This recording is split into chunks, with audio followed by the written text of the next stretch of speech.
Pahlavi text translated by EWS, Part 2. The Data Steni Denik and the Epistles of Manaskihar, Clarendon, Oxford University Press, 1882. We start the Appendix, which is in 5 parts, with legends relating to Keresasp. The Avesta informs us that Keresasp was a son of Treta the Saman and brother of Rakshaya.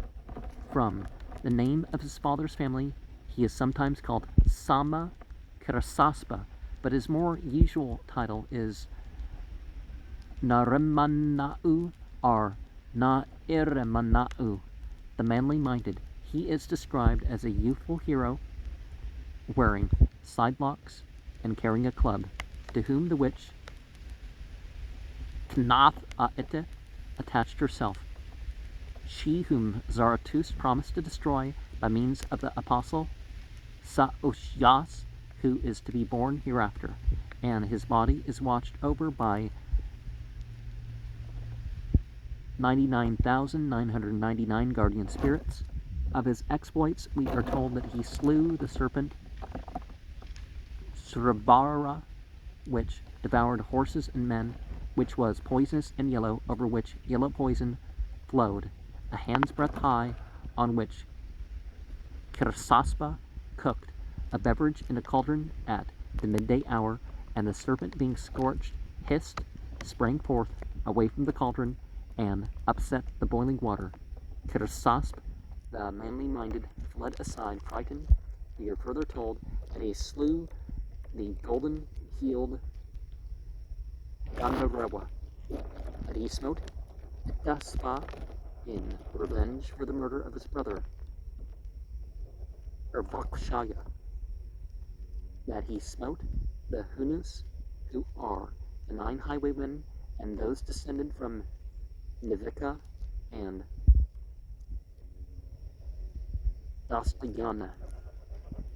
Also, Varashava, the Danayan, Ataona, with the many witches, Arazo, Shamana, and Sna Navaka, and that he withstood many smiters or murderers. The details of these exploits, still extant in the Avesta, are very scanty, but some of them appear to have been or fully described in a legend about the soul of Keresasp, which formerly constituted the 14th Fargard of the Sudkar Nosk, the contents of which are thus summarized in the 9th book of the Dean card. The 14th Fargard, Ad Fravakchi, is about Uharmonst, showing the terrible state of the soul of Keresasp to Zarathustra.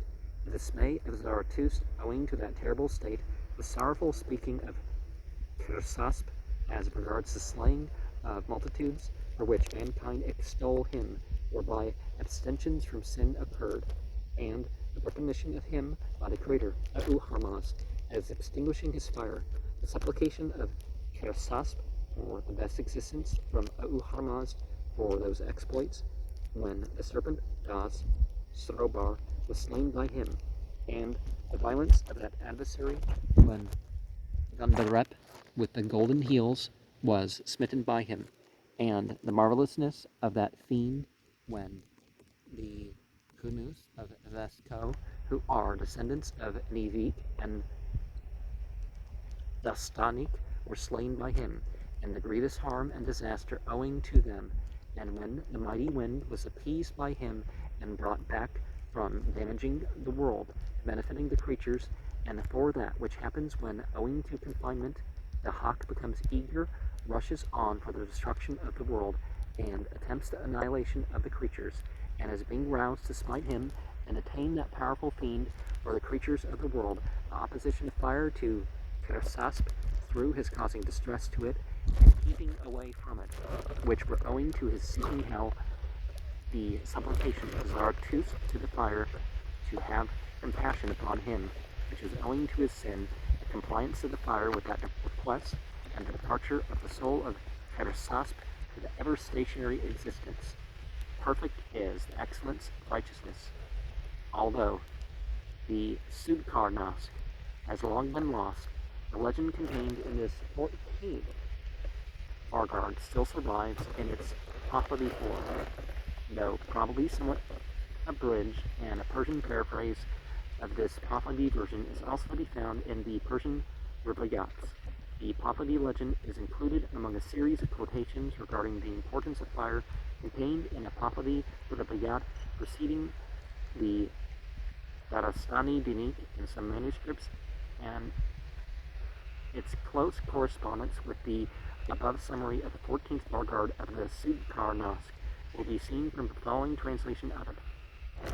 And it is declared that fire is so precious that Auharmaz spoke unto Zarathustra thus, of whose soul is it, that the actions, position, consciousness, and guardian spirit seem best when thou shalt behold it.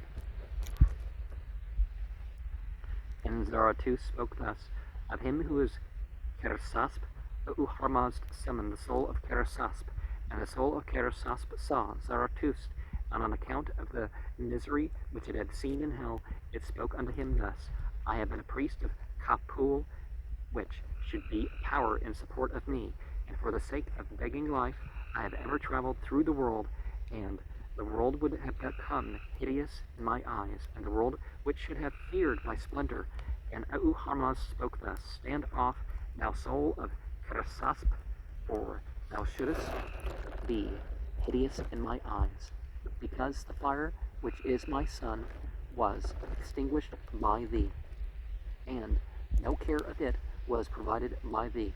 And the soul of Keresasp spoke thus, forgive me, O Auharmaz, and grant me the best existence. Grant me the supreme heaven.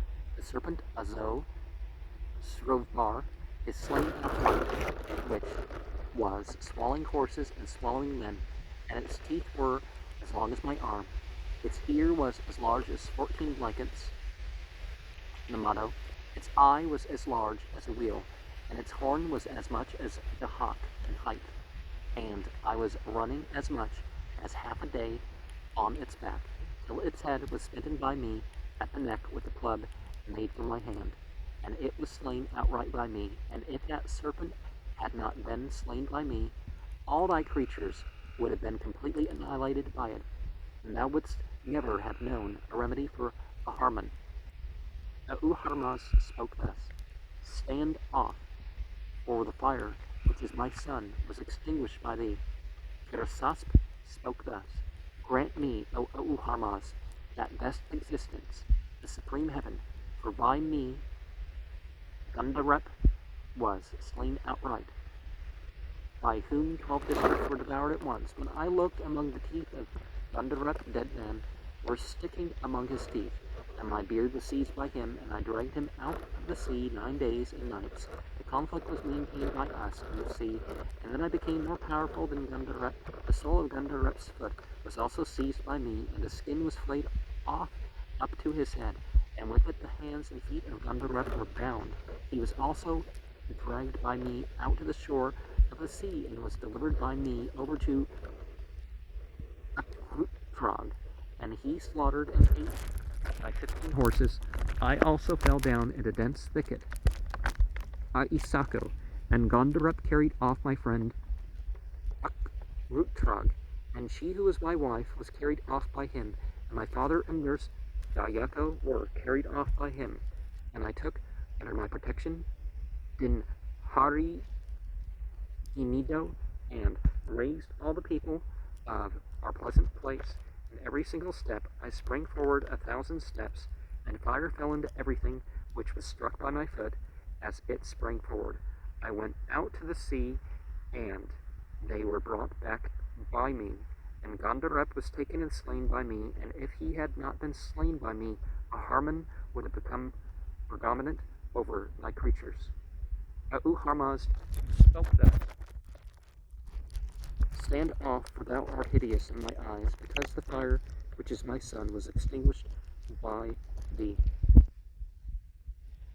Keresasp spoke thus, grant me, O Auharmaz, heaven are the supreme heaven. For I have slain the highwaymen who were so big in body that when they were walking, people considered in this way, that below them are the stars and moon, and below them moves the sun at dawn, and the water of the sea reaches up to their knees, and I reached up to their legs, and they were smitten on the legs by me, and they fell, and the hills on the earth were shattered by them. And if those highwaymen had not been slain by me, a Harmon would have become predominant over thy creatures. Now Uharmaz spoke thus, Stand off, for thou shouldest be hideous in my eyes, because the fire which is my son was extinguished by thee. Keresasp spoke thus, Grant me, O Uharmaz, heaven are the supreme heaven. When the wind was weakened, Rakto, and paralyzed by me, the demons deceived the wind, and they spoke unto the wind thus, He is more resisting thee than all the creatures in creation, and thou shouldest think of him that thus there is no one walks upon this earth more resistant of me than Keresasp, and he despises demons and men, and unto thee too, who shouldest be the wind, even thee he despises. And the wind, when those words were heard by it, came on so strongly that every tree and shrub which was in its path was uprooted, and the whole earth which was in its path was reduced to powder. Payanga no ito cardo, and darkness arose. And when it came to me, who am Keresasp, it was not possible for it to lift my foot from the ground, and I arose and sallied forth, Ara Yahabun, upon the earth, and I stood upon it with both feet, on an equality, Neri, until a rampart, Husto, of it was completed, so that I might go again below the earth, that which Uharmaz ordered thus, Should I appoint the keeper of the earth and sky, they would not forsake me, and if that thing had not been done by me, a Harmon would have become predominant over thy creatures. Uharmaz spoke thus, Stand off, for thou shouldest be hideous in my eyes, because the fire, which is my son, was smitten by thee. Keresasp spoke thus, Grant me, O Uharmaz, heaven are the supreme heaven, for it is thus declared by revelation that when Dahak has escaped from confinement, no one is able to seek any other remedy against him but me. On that account, grant me heaven, or the supreme heaven, and if it be not possible to grant me heaven, or the supreme heaven, give me again the strength and success which were mine during life.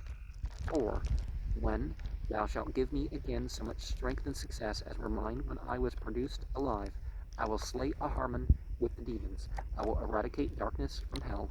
I will complete the beautiful light, and within its sole existence, Tung A'e, you shall sit and move. Uharmaz spoke thus, This I will not give thee, thou soul of Keresasp, because men shall commit sin, and until men commit no more sin, it is not possible to make thee alive again. And thou wouldst also not be able to make other men alive again, for they produce a resurrection thus, when all men become quite innocent, when men shall die, and their souls are wicked, all comfort shall forsake them, and all the misery and discomfort occasioned by them shall remain. And Keresasp and his exploits are spoken of in this manner. The angels of the spiritual and the angels of the worldly existences wept aloud, and Zarathustra the Speakman wept aloud and spoke thus, Though there should be no deceiver, I would be the deceiver in thy eyes. O Uharmaz, as regards the soul of Keresasp, for when Keresasp should not have existed as a bodily and living existence, there would have been no remnant of anything whatever, or of creature of thine in the world. When Zarathustra had become silent therewith, the angel of fire stood upon his feet, and the sinfulness of Keresasp unto himself was fully mentioned by him, and he spoke thus, I shall not let him into heaven. And the angel of fire, having spoken thus many words, desisted, and the angel Dos Urvan stood upon her feet and spoke thus, I shall not let him into hell, for the benefit produced by him for me was manifold. Those of Uraran, having spoken thus many words,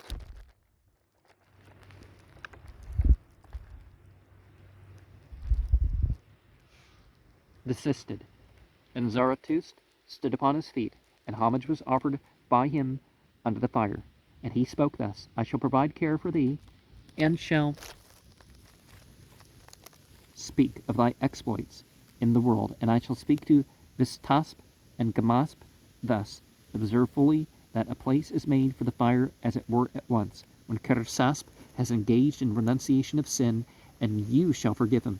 The Pahlavi legend breaks off at this point, leaving the reader to infer that Zarathustra's request was granted. It is succeeded, however, by the following further remarks about Keresasp, which are evidently connected with the same legend. Zarathustra inquired of Uharmazd thus, whose is the first dead body thou shalt unite? Varazes. And Uharmazd spoke thus, his who is Keresasp. And it seemed grievous to Zarathustra when he spoke unto Uharmazd thus, when the busyness of Keresasp was the slaughter of men, why is his the first dead body thou wilt prepare? Uharmazd spoke thus, let it not seem grievous to thee, O Zarathustra, for if Keresasp had not existed, and thus much work had not been done by him, which has been stated, there would have been no remains of thee, nor of any creature of mine. Besides, the Persian paraphrase of this legend in prose, the Persian Rivayats, contain another version in meter, which consists of 173 couplets. The exploits of Keresasp are also mentioned in the Ma'anyo Ekard 25:2, or is it 27? 49 to 53, because there's a space between the V and the I's. And from Sam the advantage was this, that by him the serpent Sruvar, the wolf Kapod, which they also call Pahan, the water demon, Gandharva, the bird Kamak, and the bewildering demon were slain, and also many other great actions that were more valuable he performed, and he kept back much disturbance from the world, of which if one of those special disturbances had remained behind, it would not have been possible to effect the resurrection and the future existence. Islam talks about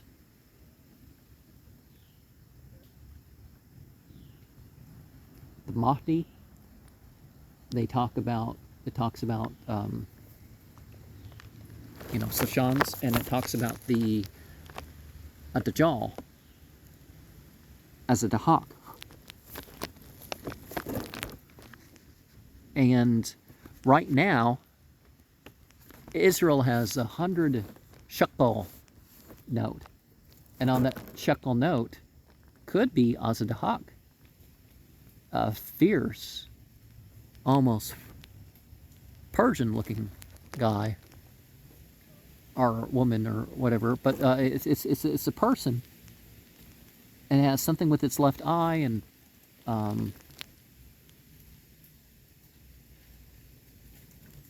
yeah, it looks very sinister anyways. And there's stuff about it that indicates that it's not a politician that Israel had. And there's like something written on its forehead, or it looks like something's supposed to be written on its forehead. So we have, snake myths and all that stuff. But so the 14 blankets, well, could the 14 blankets be a reference to, bouncing things off what Islam has? You have 14 letters, and the separated letters, 29 suwar of Al-Quran start with these 30 verses that either the whole verse or, they're part of, 10 of them have part of the verse. And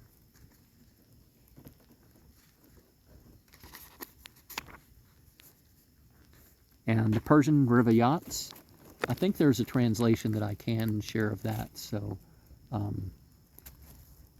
yeah, and I mean, we're on volume 2. There's 3 and 4 to share, right? But what we've seen apparent is that the Pahlavi text, well, there was about 30 texts that they could have included, but they only included the ones that they did. Did they include the most important ones, or were some of the more important ones left off? Surely the Bunda Hiss and the Epistles of Manaskihar and stuff were of top importance. But maybe if they were only going to choose so much,